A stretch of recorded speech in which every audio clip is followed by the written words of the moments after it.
Hello बच्चों। तो कैसे हो आप लोग। आज हम लोग स्टार्ट करेंगे हमारा नेक्स्ट टॉपिक जो हम लोग लास्ट टाइम पे पढ़ रहे थे, कैपेसिटेशन। और कैपेसिटेशन के बाद में हम लोगों ने पढ़ा था एक्रोसोमल रिएक्शन।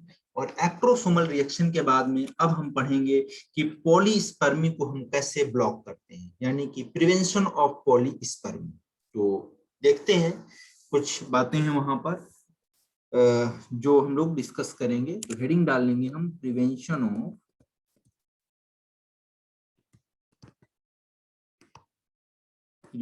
Of polyspermy.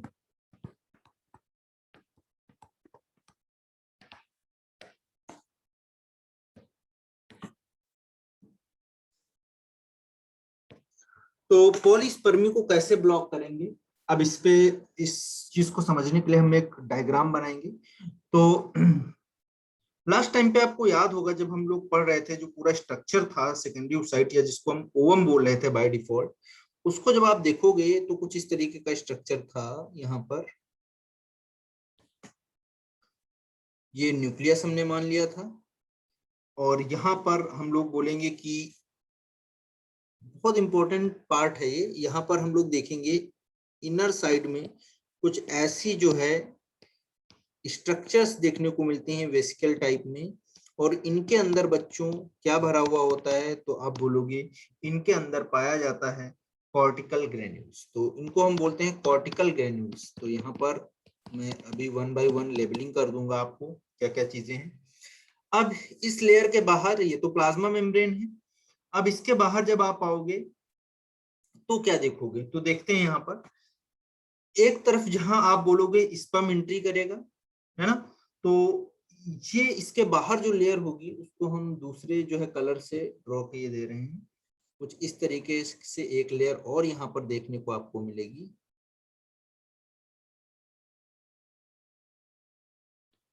ठीक है, और इस लेयर को बच्चों हम अब क्या बोलेंगे, जोना पेलुसिडा। ठीक है, क्या बोलेंगे, जोना पेलुसिडा। क्लियर है। तो जोना पेलुसिडा हो गई, उसके नीचे प्लाज्मा मेम्ब्रेन हो गई, जिसको हम उलेमा भी बोलते हैं, अभी मैं आगे लिख दूंगा उसको।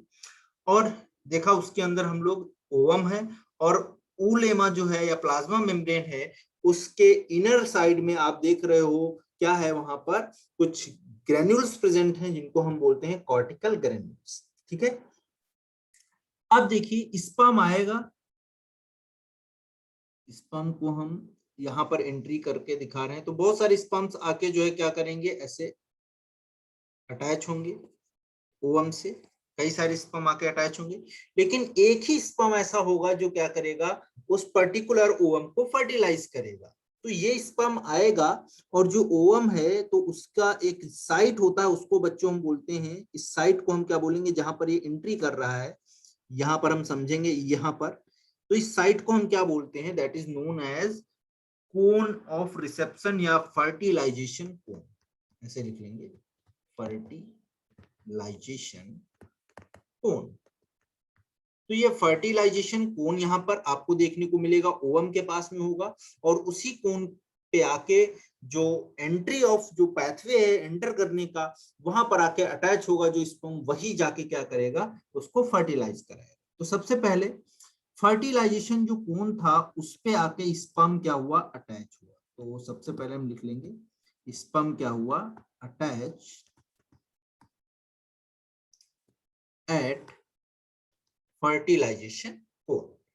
फर्टिलाइजेशन कोन पे अटैच होने के बाद में जब आप आगे बढ़ोगे, है ना, जब आप आगे बढ़ोगे फर्टिलाइजेशन कोन पे जैसे स्पर्म आके अटैच होगा, वैसे वहां पर क्या होगा, कुछ चेंजेस आएंगे। ठीक है, क्या आएंगे, चेंजेस आएंगे। तो पहले हमने इससे पहले पढ़ा था एक्रोसोमल रिएक्शन। तो एक्रोसोमल रिएक्शन हो जाने के बाद में क्या होगा, जैसे ये अटैच करेगा इस पे, एक्रोसोमल रिएक्शन के बाद में बच्चों आपको देखने को मिलेगा यहाँ पर क्या होगा, ओपनिंग ऑफ। तो दूसरे स्टेप में हम बोलेंगे यहाँ पर क्या होगा, ओपनिंग ऑफ किसका ओपनिंग होगा, सोडियम चैनल्स। तो जो सोडियम चैनल्स हैं उनका ओपनिंग होगा, एंड आप बोलोगे बच्चों क्या होगा, इनफ्लक्स होगा, किसका, कैल्शियम एंड सोडियम। तो सोडियम और जो कैल्शियम चैनल है वो ओपन होंगे और उनका इन्फ्लक्स हो जाएगा सोडियम और कैल्शियम का, जिसकी वजह से बच्चों क्या होगा, मेम्ब्रेन गेट डीपोलराइज। तो यहां पर क्या होगा, अब तीसरे स्टेप में जो मेम्ब्रेन होगी वो क्या हो जाएगी बच्चों, डीपोलराइज हो जाएगी। तो ये वाली जो मेम्ब्रेन धीरे धीरे यहां तक आएगा इसमें, और ये क्या हो जाएगी, डीपोलराइज होगा, यहाँ पर डीपोलराइजेशन होगा। एक्शन पोटेंशियल एक तरीके से उस पर्टिकुलर मेम्ब्रेन का जो चार्जेस होंगे वो चेंज होंगे। अब देखिए आप, जोना पेलिसिडा के बाहर भी एक लेयर थी बच्चों, और उस लेयर को हम लोग समझ ही रहे थे क्या बोल रहे थे, तो वो कोरोना रेडिएटा थी उसके ऊपर, ठीक ही नहीं थी, बिल्कुल थी। तो एक लेयर आप और भी बना सकते हो अगर दिखाना है आपको, तो कुछ इस तरीके से एक लेयर और थी। तो ये पहले एक्रोसोमल रिएक्शन हुआ, और उस एक्रोसोमल के रिएक्शन के बाद में क्या हुआ, जो स्पर्म था वो एंटर कर गया कहां पर, आपके ओवम में। तो ये तो बाहर की जो बाउंड्रीज थी, वॉल थी, उनको तो वो क्लीव कर गया, और क्लीव करने के साथ साथ में क्या हुआ, जो है फर्टिलाइजेशन कोन पे आके सबसे पहले अटैच हुआ, ओपनिंग हुआ सोडियम और कैल्शियम आयन का। जैसे ओपनिंग हुआ वहां पर मेम्ब्रेन पोटेंशियल चेंज हुआ, मेम्ब्रेन जो है क्या हुई वहां पर, जो एक्शन पोटेंशियल जनरेट हुआ, जिससे क्या हुआ, मेम्ब्रेन डीपोलराइज हुआ। और उसके बाद में क्या हुआ, मेम्ब्रेन जो था वो बच्चों क्या हो जाएगा, डिसॉल्व हो जाएगा। तो यहाँ पर हम लोग लिख लेंगे, अगली बार क्या होगा, मेम्ब्रेन डिसॉल्व हो जाएगी, मेम्ब्रेन क्या हो जाएगी, डिसॉल्व हो जाएगी। तो यहाँ पर हम लोग लिख लेंगे मेम्ब्रेन डिसॉल्व, ठीक है। अब मेम्ब्रेन जब डिसॉल्व हो गई तो स्पर्म को अगले वाले फेज में हम दिखाएंगे। पहला फेज तो हमने ये बना दिया, स्पर्म मान लो ये स्पर्म का जो हेड रीजन था ये यहां तक इंटर कर गया, ये पहला स्टेप हम दिखा रहे थे, यहाँ पर पहला स्टेप था।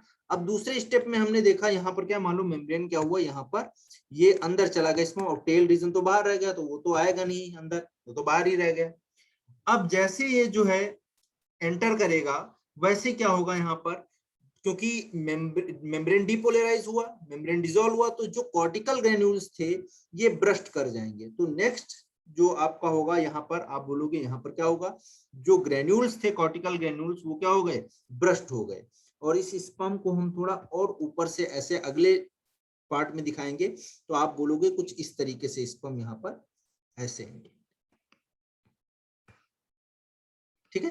तो ये क्या किया इसने, इसको देखो डिसॉल्व कर दिया यहाँ पर किनी मेम्ब्रेन को 4 नंबर पे, तो ये डिसॉल्व हो गए। अब डिसॉल्व होने के बाद इसका काम क्या है, तो आप देखिए ये न्यूक्लियस को अपने एंटर करवा देगा यहाँ पर, ये न्यूक्लियस स्पर्म का न्यूक्लियस है, यहाँ पर लिख लेंगे स्पर्म न्यूक्लियस, क्या है, स्पर्म न्यूक्लियस है। तो स्पर्म ये कहाँ न्यूक्लियस एंटर कर गया, देखो अंदर एंटर कर गया कि नहीं कर गया। तो ये वाला जो स्पर्म का न्यूक्लियस है ये बच्चों कहाँ, ओवम के अंदर एंटर कर गया, लेकिन अभी भी फर्टिलाइजेशन नहीं हुआ है, सिंगैमी नहीं हुआ है, क्योंकि अभी दोनों की मिक्सिंग नहीं हुई है, ठीक है। तो स्पर्म का जो न्यूक्लियस था वो क्या हुआ बच्चों, यहाँ पर एंटर कर गया जो है आपके ओवम में। अब देखिए इसके बाद में क्या होगा, तो जैसे ये एंटर करेगा यहाँ पर, वैसे बच्चों यहाँ पर आप देखोगे जो ये ग्रेन्यूल्स हैं, जो ये ग्रेन्यूल्स हैं इनका क्या हो जाएगा, ब्रस्टिंग हो जाएगा, यानी कि ये फट जाएंगे। तो देखिए आप यहाँ पर जैसे ग्रेन्यूल फटेंगे वैसे क्या होगा, तो स्पर्म का तो जो काम था वो कर दिया इसने, ओवम को पहुंचा दिया अंदर। अब ये जो स्पेस बन गया इसको ये क्या करेगा, दोबारा फिर से सील कर देगा, जो रेड से मैं बना रहा हूं। तो ये क्या किया इसने, देखिए आप यहाँ पर मैं मेंशन किए दे रहा हूं, यहाँ पर इसने क्या किया दोबारा, तो यहाँ पर क्या हुआ, ब्रस्टिंग ऑफ किसका ब्रस्टिंग हुआ, ब्रस्टिंग ऑफ कॉर्टिकल ग्रेन्यूल्स। जो कॉर्टिकल ग्रेन्यूल्स थे वो ब्रस्ट कर गए, और कॉर्टिकल ग्रेन्यूल जैसे ब्रस्ट किए वैसे क्या हुआ, वहां पर जो उनके अंदर ग्रेन्यूल्स थे वो रिलीज कर दिए गए, ग्रेन्यूल्स रिलीज कर दिए गए, और उन्होंने क्या किया, सील कर दिया, किसको सील किया, उलेमा को, या प्लाज्मा मेम्ब्रेन ऑफ ओवम, है ना, and seal the Ulema, and आप बोलोगे बच्चों क्या करेंगे, prevent the entry of other sperms. तो अदर जो स्पर्म्स हैं उनकी एंट्री को भी उन्होंने क्या किया, बंद कर दिया। बात समझ में आएगी नहीं। अब जब एंट्री बंद हो गई स्पर्म की, तो ये तो बाउंड हो गया, पूरा सील हो गया एकदम, कोई प्रॉब्लम ही नहीं है, समझ में आ रही बात की नहीं। अब दूसरा स्पर्म एंट्री कर पाएगा, बिल्कुल नहीं कर पाएगा, ठीक है। तो अब जब न्यूक्लियस इसके अंदर गया, इसका मिक्सिंग हो जाएगा, और मिक्सिंग होगा तो क्या हो गया, फर्टिलाइजेशन हो गया, सिंगैमी हो गया। ठीक है, क्लियर है। तो इसी को हम बोलते हैं प्रिवेंशन ऑफ पॉलीस्पर्मी, या एक से ज्यादा स्पर्म्स को अंदर एंटर करने से रोकने की प्रोसेस को हम क्या बोलते हैं, प्रिवेंशन ऑफ पॉलीस्पर्मी। ठीक है, अब मैं मेंशन किए दे रहा हूं, ये ओवम का न्यूक्लियस है, न्यूक्लियस किसका है, ओवम का न्यूक्लियस है। ठीक है, इधर बच्चों आओगे, ये हमने क्या बोला, ये कॉर्टिकल ग्रेन्यूल्स हैं,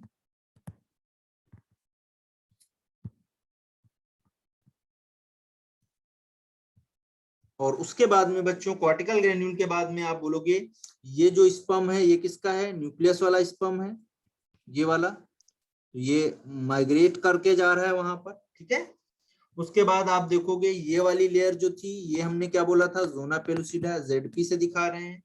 जोना पेलुसिडा के बाद में बाहर की तरफ जाओगे आप, कोरोना रेडिएटा, ठीक है, कोई मतलब नहीं उसका, कोरोना रेडिएटा, कॉर्टिकल ग्रेन्यूल्स। तो सारी चीजें मैंने बता दी आपको, जो जो सारी चीजें इसमें होती हैं प्रोसेस। फिर से मैं एक बार रिपीट कर रहा हूँ, स्पर्म आएगा, अटैच होगा, जो पर्टिकुलर जगह होगी उसको हम बोलेंगे फर्टिलाइजेशन कोन या कोन ऑफ रिसेप्शन।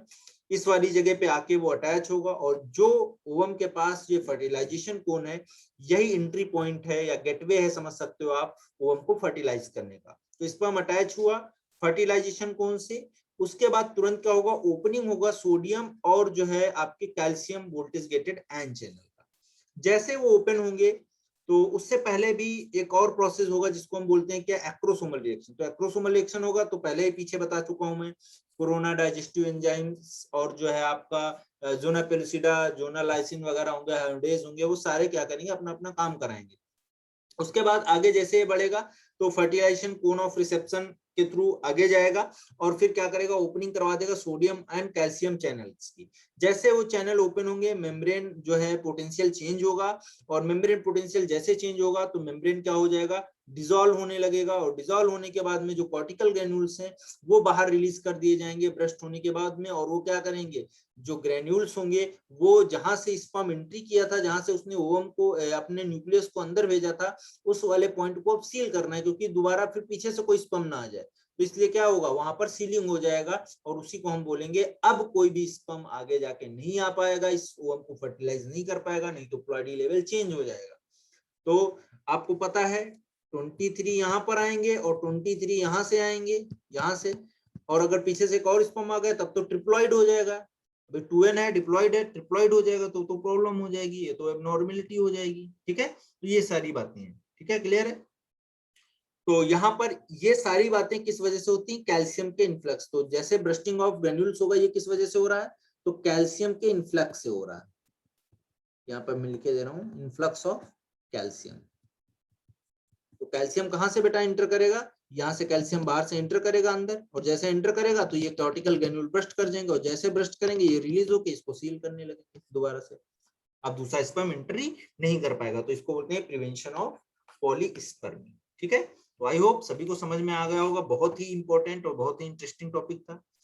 अब बच्चों जो इसके बारे में थोड़ा मैं आपको, आप चाहो तो याद रखना, नहीं तो कोई प्रॉब्लम नहीं है, लेकिन डिटेल अगर नॉलेज आप चाहते हो तो थोड़ा 2-4 बातें और याद रखनी। जैसे आप बोलते हो in case of mammals, in mammals first block polyspermy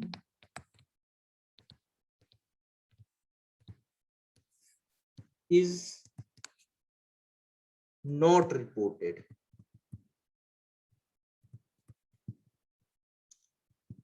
However, यानी कि जो फास्ट ब्लॉक पॉलीस्पर्मी होती है वो नहीं पाई जाती है। कैसी पाई जाती है, तो आप बोलोगे however a slow, समझा दूंगा मैं इसको भी, स्लो ब्लॉक पॉलीस्पर्मी इन mammals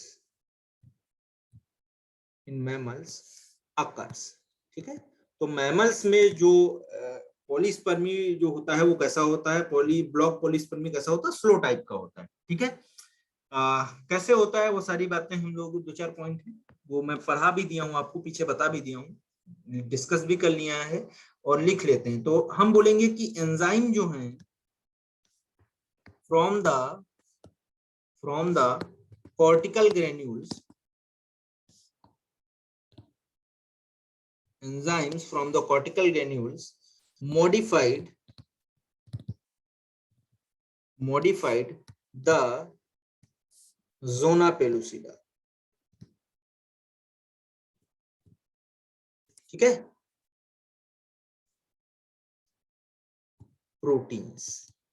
इस लाइन का मतलब क्या हुआ, enzymes from the cortical granules modified the zona pellucida proteins. तो जोना पेलुसिडा की जो प्रोटीन्स है उनको क्या करेगा, जो कॉर्टिकल ग्रेन्यूल्स के पास में जो एंजाइम्स होंगे वो क्या करेंगे, उस जोना पेलुसिडा को मॉडिफाई कर देंगे जिससे वो सील होगा। ठीक है, अब देखिए दूसरे में क्या होगा, नेक्स्ट स्टेप में increases in intracellular calcium causes release of cortical granules। तो हमने बोला कि इंक्रीज इन इंट्रासेलुलर यानी कि सेल के अंदर, ओम के अंदर जैसे कैल्शियम का इन्फ्लक्स होगा, ज्यादा से ज्यादा क्या होगा जो है रिलीज होगा, अंदर जाएगा कैल्शियम, वैसे क्या होगा, increase in intracellular calcium causes release of cortical granules. तो पीछे वाले में मैंने दिखाया भी, जैसे ही कैल्शियम इंटर कर रहे हैं, देखिए आप यहाँ से कैल्शियम जैसे इंटर कर रहे हैं बाहर से, वैसे क्या हो रहा है, तुरंत ये ब्रस्ट कर जा रही है, और ब्रस्ट करके क्या हो रहा है बच्चों, ये फैल जा रही है। तो देखते हैं, तो मैंने बोला कि increase intracellular calcium causes release of cortical granules enzymes including, अब उन एंजाइम्स में देखो उसमें कॉर्टिकल ग्रेन्यूल्स में क्या क्या था, इंक्लूडिंग आप बोलोगे एन एसिटाइल, दूसरे पेन से मैं लिख लेता हूं, एन एसिटाइल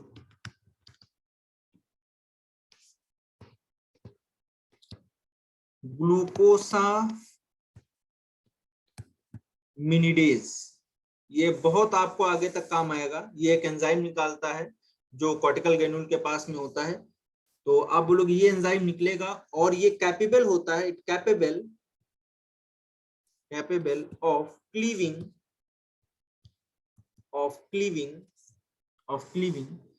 एन एसिटाइल। अब ये देखिए इसको भी हम समझ लेते हैं, N acetyl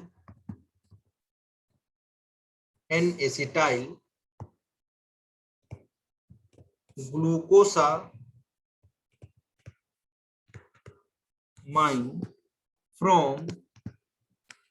from ZP3, capable to cleaving the N-acetyl glucosamine from ZP3। तो जोना पेलुसिडा की जो तीसरी मेम्ब्रेन थी, ऐसे समझ सकते हैं हम, ये तीसरी लेयर थी ऐसे जोना पेलुसिडा की ZP3, वहां पर कुछ जो है क्या लगे हुए थे, एक तरीके से रिसेप्टर लगे हुए थे जिनका नाम क्या था, ये वाले N-acetyl ग्लूकोसामीन। ठीक है, ये थे।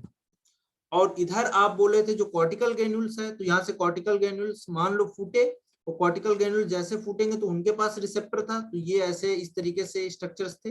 अब जैसे यहाँ से क्या निकलेगा, एंजाइम निकलेगा बच्चों, कौन सा, एन एसिटल ग्लूकोसामिनिडेज। तो ये क्या करेगा, इन सारे रिसेप्टर को तोड़ देगा, कट कर देगा यहाँ से, तो ये पूरे रिसेप्टर कट गए।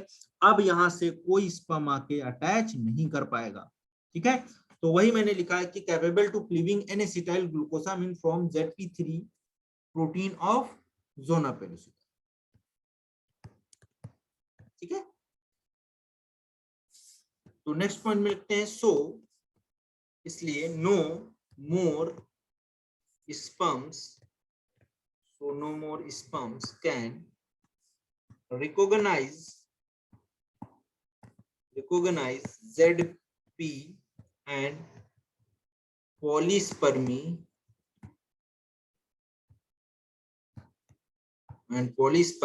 is prevented। तो इस तरीके से हम पॉलीस्पर्मी को रोक लेते हैं। ठीक है, अब देखिए समझ में आ गई होंगी इतनी बातें, बहुत इजी वे में मैंने बताया है। मैंने बोला कि यहाँ पर जो कॉर्टिकल ग्रेन्यूल्स हैं बच्चों, ये कॉर्टिकल ग्रेन्यूल्स हैं, इनके पास में एक एंजाइम है ना, जिसको हम क्या बोल रहे हैं, एन एसिटाइल ग्लूकोसामिनिडेज। ठीक है। और रिसेप्टर कहां पर है, तो आप बोल रहे हो ZP3 के पास में रिसेप्टर है, नाग एन एसिटाइल ग्लूकोसामाइन। अब जैसे ये कैल्शियम का इन्फ्लक्स होगा यहाँ पर, जैसे कैल्शियम अंदर आएगा वैसे क्या होगा, कैल्शियम ये ब्रस्ट करवा देगा, और ब्रस्ट करवाएगा तो इनके पास एंजाइम है इनको काटने के लिए, तो जैसे ये कट हो जाएगा तो जोना पेलुसिडा से स्पर्म आके दूसरा अटैच ही नहीं हो पाएगा। ठीक है, तो इस तरीके से पॉलीस्पर्मी को क्या करेगा, ब्लॉक कर देगा। अब इतना काम हो गया था, आगे क्या होगा, तो हम लोग बोलते हैं कि भाई जो मेल एंड फीमेल प्रोन्यूक्लियाई हैं, जो उनके न्यूक्लियस हैं उनको बोलते हैं प्रोन्यूक्लियाई। वो जो प्रोन्यूक्लियाई हैं वो अप्रोच करने लगते हैं, अप्रोचेस, क्या करेंगे, अप्रोच करने लगेंगे, अप्रोच ईच अदर, अप्रोच करेंगे एक दूसरे को, एंड फिर क्या करेंगे, फाइनली वो मिक्स हो जाएंगे। तो finally mixing up, finally mix हो जाएंगे, finally mixing up of paternal and maternal chromosome.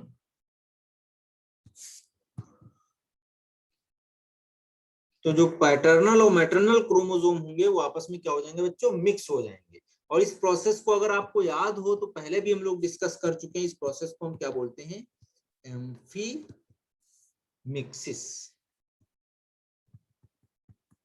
तो एम्फीमिक्सिस का मतलब क्या हुआ बच्चों, जो ओवम के अंदर जो फीमेल प्रोन्यूक्लियाई है और जो मेल वाला है स्पर्म के थ्रू, इनका आपस में क्या हो जाए, इंटरमिक्सिंग हो जाए। ठीक है, तो जैसे मिक्सिंग होगा इनका प्रोन्यूक्लियाई का, ठीक है, और उसी को हम प्रोसेस को क्या बोलते हैं, एम्फीमिक्सिस। ठीक है, अब देखिए जैसे ये मिक्स होगा वैसे बच्चों ये तो एम्फीमिक्सिस हो गया, यहाँ पर बहुत ध्यान से पढ़िएगा, कई बार ये क्वेश्चन पूछा गया है बॉटनी में, एम्फीमिक्सिस वाला। तो एम्फीमिक्सिस जो होगा, एम्फीमिक्सिस के बाद में बच्चों वहां पर क्या होगा, तो हमने बोला कि जो एम्फीमिक्सिस के बाद का रिजल्ट है वो क्या होगा, तो एम्फीमिक्सिस के बाद में जो रिजल्ट होगा वो क्या होगा, फॉर्मेशन ऑफ, आप बोलोगे सिनकैरियन, यहाँ पर लिख लेंगे हम फॉर्मेशन ऑफ सिनकैरियन, फॉर्मेशन ऑफ सिनकैरियन।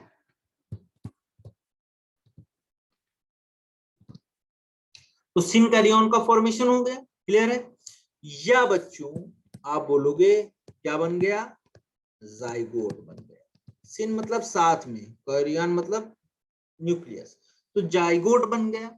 अब यहां से हम लोग अब आगे जो पढ़ेंगे वो टॉपिक जो होगा वो कौन सा होगा, तो आप बच्चों बोलोगे अब आगे हम लोग पढ़ेंगे एम्ब्रियोनिक डेवलपमेंट। ठीक है, अगला नेक्स्ट टॉपिक क्या पढ़ेंगे, एम्ब्रियोनिक डेवलपमेंट। तो एम्ब्रियोनिक डेवलपमेंट में क्या क्या प्रोसेसेस होंगे, वन बाय वन हम लोग आगे डिस्कस करेंगे। ओके, कुछ बेसिक्स मैं यहीं पर आपको बताया दे रहा हूं, जैसे एम्ब्रियोनिक डेवलपमेंट में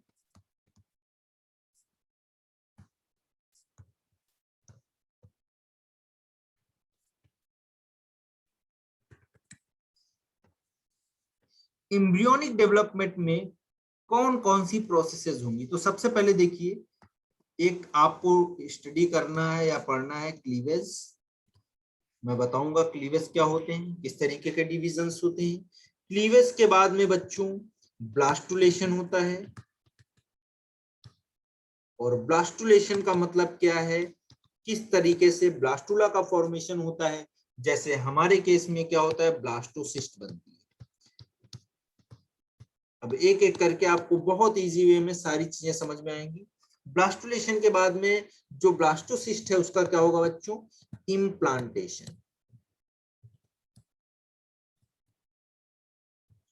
इम्प्लांटेशन यानी कि यूट्रस में किसी तरीके से जाके फिट हो जाता है वो, और उसके बाद में कुछ वहां पर जो है एक और प्रोसेस आती है जिसका नाम है गैस्ट्रुलेशन।